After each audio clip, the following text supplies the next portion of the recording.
Welcome to the deep dive. Yeah. Today we've pulled together a really an incredible collection of thinkers for you. It's a truly eclectic mix. It really is. We're talking about everything from, philosophy to business theory, even literature. We've got Peter Drucker, Lao Tzu, Cicero. And even Agatha Christie, which I love. Her observational eye is just so sharp. It is. And what ties them all together is this shared idea they call the architecture of a meaningful life. And the source material pegs it to this time of year, December 23rd, day 357. Right, that moment of pause before the year turns over, when you kind of assess the whole structure of your life. Exactly. And the master plan they lay out, the central instruction, it just feels so counterintuitive for our world today. It really does. It says, if you want a great life, you have to build great relationships. And the cornerstone for every single one of those is trust. But more than that, it's trust first. And that phrase, trust first, that is such a radical challenge. I mean, we are raised in a culture that just screams caution, right? Oh, absolutely. Vet everyone, run background checks, do your due diligence before you invest anything, your time, your heart. And these sources say that entire approach is fundamentally flawed. They define trust first, not as some, sentimental suggestion, but as an architectural necessity. A necessity. Yeah, if you wait for the proof, you never even start building. Okay, so I have to push back right there because I know what you're thinking. Trusting first sounds, well, incredibly naive. It seems like a recipe for just getting burned over and over. Mm-hmm. So how do they justify taking that huge leap of faith? Well, that's the essential question, isn't it? And we are going to explore why it's so necessary. But the whole discussion really hinges on this one key distinction. Which is, The difference between being merely educated, knowing all the ways something can go wrong, and being truly wise, knowing what is actually necessary for life to thrive. okay, let's start with the practical side then. Yeah. Drucker insists that trust is the cornerstone. But we have to acknowledge the elephant in the room. If you extend trust, someone can prove themselves unworthy. Sometimes they will. That risk is absolutely real. It is, and the sources don't ignore it for a second. But they flip the script on what that risk actually means. That's so. Well, if you withhold your trust until you have definitive proof, you're creating this impossible barrier. Someone can only prove themselves worthy of your trust if you first give them the opportunity. Trust has to be the initial action. It's the foundational stone you lay, not the medal you award at the very end. If you don't lay that stone, the structure can't go up, period. That reframes the whole process of starting anything, really. Yeah. And it connects directly to what we're all looking for, which is fulfillment. The sources give us this brilliant visual for it. The Venn diagram of fulfillment, it's such a powerful analogy. It really is. So you have two big circles. Right. Circle 1 is what you love, all your passions, your energy, your effort. And circle 2 is what loves you back. The relationships, the job, the community that actually sustains you and appreciates you. Exactly. And most of us, sadly, we spend our lives just wandering around the edges of those circles, pouring our heart into a project that gives nothing back. Or, settling for a safe relationship where you're technically loved, Yeah. but you feel completely unengaged, just emotionally starved. And fulfillment, that meaningful life we're talking about. Yeah. It's that narrow, glorious overlap in the middle. The space where what you love actually loves you back. That's it. And the sources argue you can only get to that overlap by trusting first. The person who's paralyzed by caution, who needs a guaranteed return before they'll even enter the game. The one who's always listing all the reasons not to trust. Yes. They just stand there, frozen. They live in fear, and they never make the contact that's necessary to even find out if that overlap exists for them. It's about being proactive then. You can't just wait for the universe to prove itself to you. You have to step forward, commit your energy, and then see what responds. You have to. You can't discover what loves you back without first offering it your own loving attention. It's an act of initiation. And that initiation, that's the bridge from the practical architecture to the spiritual blueprint. That's the leap. So let's make that leap, because this is where it goes from strategic risk to spiritual necessity.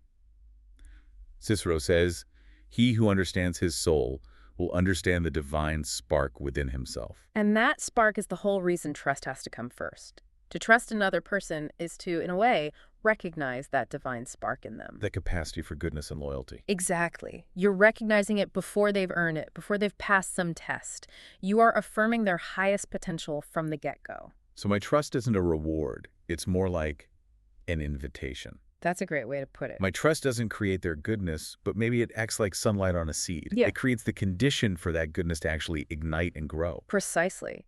And this is why Drucker was so insistent that society needs a return to spiritual values, not to, replace material success, but to make it fully productive. Because without that foundation of trust and meaning, all the success in the world just feels hollow, empty. And central to this for Drucker is the idea of compassion. But his definition is, it's complex. It is. He calls it the wordless knowledge of my own responsibility for whatever is being done to the least of God's children. That's intense. What is that wordless knowledge? Well, we usually think of compassion as like pity or sympathy. For Drucker, it's a deep, almost nonverbal recognition of our shared humanity, our mutual responsibility. Sure. And trusting first is a direct expression of that compassion. It's seeing the person across from you not just as a risk factor, but as a spiritual being whose growth is, in some small way, tied to your willingness to affirm their worth. So it's not just feeling bad for them. It's recognizing that if I retreat into my shell of caution, I'm actually denying them the chance to connect. And that limits both of us. It does. It's fighting against what the sources call the hard shell of moral callousness. Our world is saturated with news of failure, betrayal, terror. And that shell, that kind of moral numbness, it develops as a defense mechanism. It helps you survive, maybe. But while it protects you from pain, it absolutely prevents the connection you need for a meaningful life. So in that context, the spiritual affirmation is kind of terrifying, but it's also vital. You survive by affirming that we are spiritual beings. Yes. Choosing to trust means you believe that the threat of betrayal, or even worse, doesn't invalidate your own existence or your responsibility to others. You are actively choosing connection over callousness. And the whole architecture just crumbles the second you default to that callousness, the moment you say, I'll only engage when it's totally safe. You've just signed up for a fortress of isolation, not a meaningful life. Which brings us perfectly to this tension between knowledge and wisdom. This is the biggest hurdle for so many of us, I think. If the spiritual part of us says trust, why does all our modern education tell us to be so cautious? It's a huge conflict. Lao Tzu nailed it. Wise people cannot be sufficiently educated, and educated people cannot be sufficiently wise.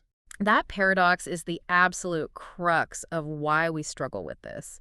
The sources, they talk about Tolstoy and Socrates, and they distinguish these two approaches. Okay. Think of the scholarly or educated person. They're the risk manager. They know a lot of, frankly, unnecessary things. All the stats on failure rates, the psychological profiles for betrayal, Yep. all of it. All of it. They approach every single decision like a lawyer gathering evidence, looking for certainty before they'll ever commit. And the wise person. The wise person, they know fewer things.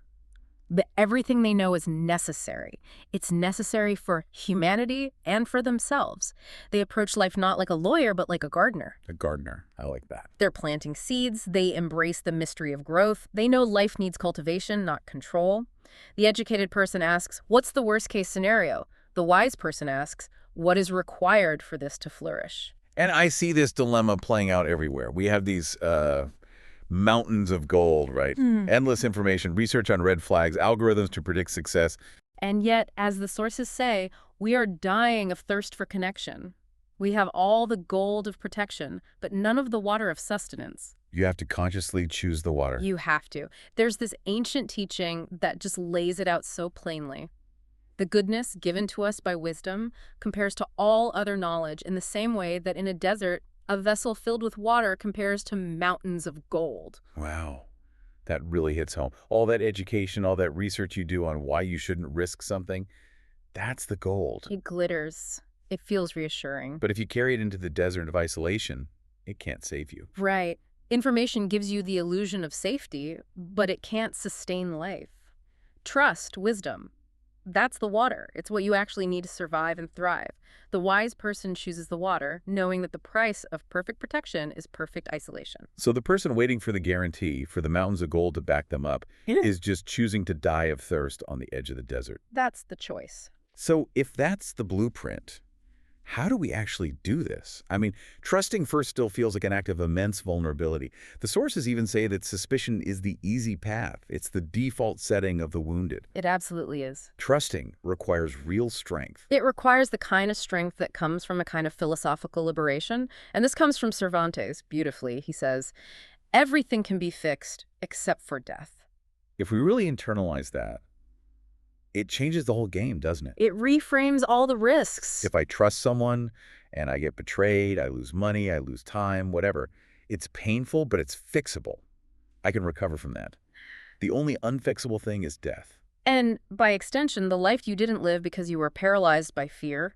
The real unfixable cost isn't getting betrayed. It's the lifetime you spent behind walls, unwilling to engage, dying of thirst next to your gold. And that trust, it dismantles the walls that prevent us from really seeing people. When we're protecting ourselves, we just see others through this filter of suspicion. We do. But if you trust first, you allow for this full, authentic viewing, the good and the bad. That's the gift. You mentioned Agatha Christie earlier. She said, "It is only when you see people looking ridiculous that you realize just how much you love them." And that's it, right there. That's fantastic. The ridiculousness, the flaws, the human messiness. You only see that when the defensive walls are down. You can't love someone you don't fully see, flaws and all. And you can't see them fully if you're constantly assessing them as a potential threat. That ability to laugh at human imperfection, theirs and yours, is only accessible through trust. Which brings us to the practical side of this, the timing. Seth Godin says people want affiliation, status, freedom from fear. And all of those require trust. They do. But what if I trust first and Yeah. nothing happens? Right. Or the results are bad? How does a wise person keep going? That's where the patience comes in. The wisdom reminds us to trust the timing of everything. You plant the seed, but you can't demand the harvest tomorrow. That divine spark you mentioned might be buried pretty deep. It might be dormant or struggling. The wise person is patient with the timeline of growth. The educated mind wants immediate validation, quick returns. So we learn about the risks, but we act on the necessity. It's like that famous wisdom from Gandhi, which just synthesizes this whole thing perfectly. It does. Live as if you were to die tomorrow. Learn as if you were to live forever. It's the golden water decision in one sentence.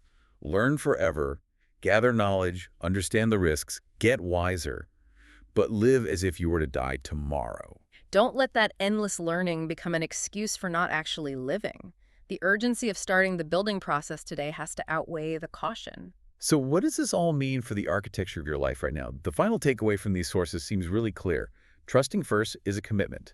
It's a commitment to live in that overlap of the Venn diagram. To actively find what loves you back by offering your open, vulnerable self first. It's the ultimate affirmation that meaning is found in connection, not in self-protection.